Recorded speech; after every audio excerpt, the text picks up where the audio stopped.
রমজান মুমিনের জন্য ভিন্ন কিছু, আখিরাত প্রত্যাশীর জন্য রমজান আলাদা কিছু, আলাদা কিছু।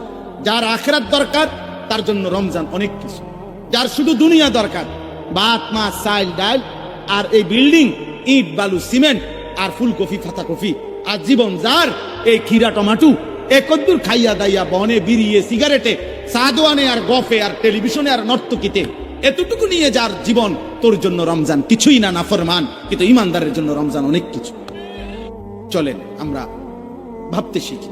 আল্লাহ তাআলা আমাদেরকে নতুন করে আবারও ডাকতেছে, বান্দা মাহে রমজান আমি তোমাদের সামনে নিয়ে আসতেছি, তোমাদের এখন দরকার শুধু দোয়া করো, আল্লাহ রমজান আমাদের দেখাইয়েন, রমজান পর্যন্ত পৌঁছাইয়েন।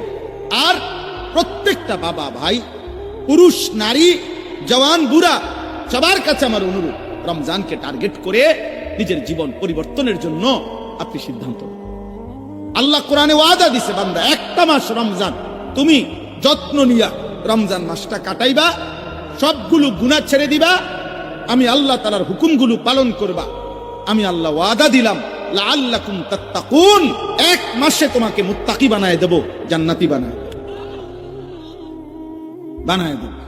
আল্লাহ তাআলা বলছেন, আল্লাহ কোরআনে বলছেন, বান্দা তুমি মনে রেখো কোন